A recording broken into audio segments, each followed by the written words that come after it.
Hello, everybody. Have you ever asked yourself this question? How did I become who I am? And how do I become who I want to be? Well, that's what we're talking about today.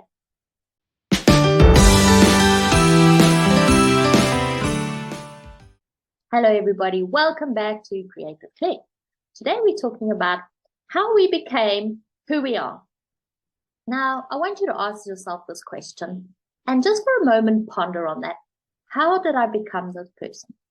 And you're going to say this happened and that happened and the other happened. And yes, you became the person you are because of life experiences, things that you heard, things that you shared with others, situations that hurt you, traumatic events, good events, all kind of events that has shaped you.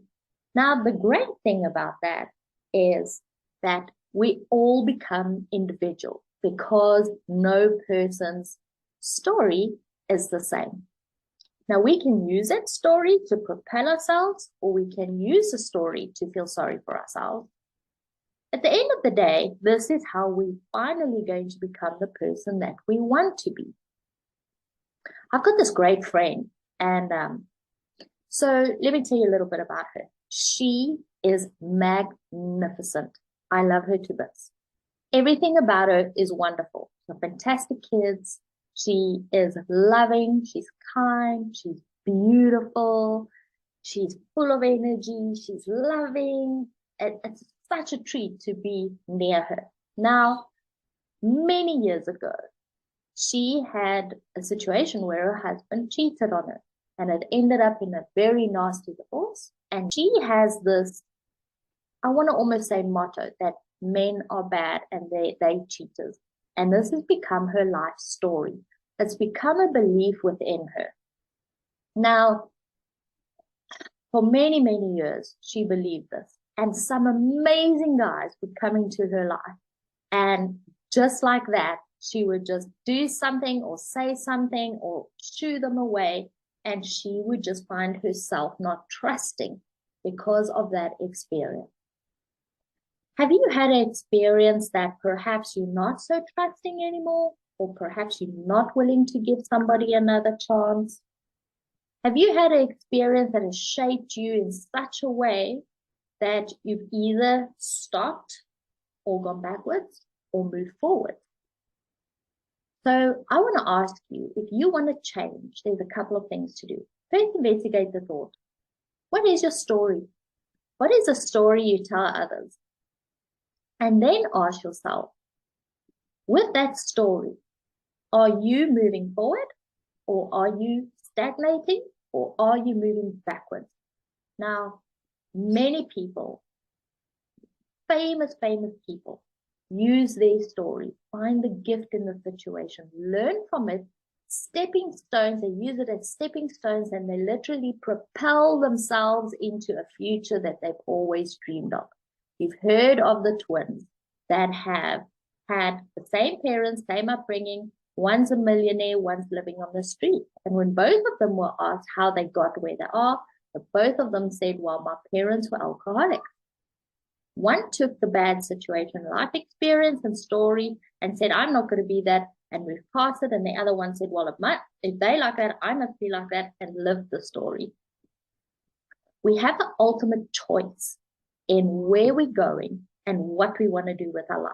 But sometimes being in our comfort zone and not wanting to move past it because of fear, because of not want to break through, because we're so believing in our old stories, because our head is telling us to stay here because it's safer, where we then rather going out and taking a chance and maybe, just maybe, finding the happiness.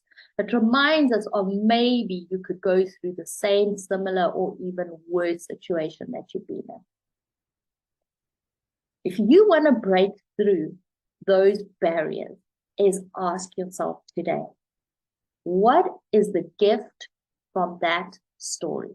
What did I learn from that story?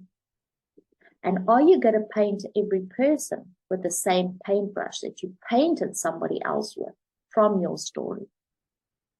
And I think once you realize that, because you wouldn't want to be painted with somebody else's story. Let's say you're coming into a new relationship. The last thing you want to be painted with is your new partner's ex's paintbrush, because that's not going to sit well with you. Yet, we want to do the same with people that have hurt us. But if you want to move to better, to become better, to move past things that you're going to break free from, and that you're actually going to start living a good life, you have to break free from those mental chains, those things holding you back. You have to become comfortable with being uncomfortable. So, you want to know what happened in the end with her? Well, after a few of these great guys that just came in, she eventually decided it is time to move on, and broke through many mental challenges of old beliefs and breaking those beliefs and habits. Today, she's married. She is super happy. And when I see her, she's even more bubbly. She's even more out there and wonderful and excited.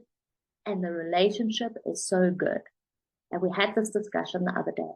And she said to me, if I didn't do what I did then and put in the hard work then to get through all my head nonsense, I would still be stuck and I wouldn't know how great this time of my life could have been. So there's a little bit of motivation for you today. What old stories are holding you back? And what story can you use as a stepping stone to propel you into a new future? Until the next time, bye.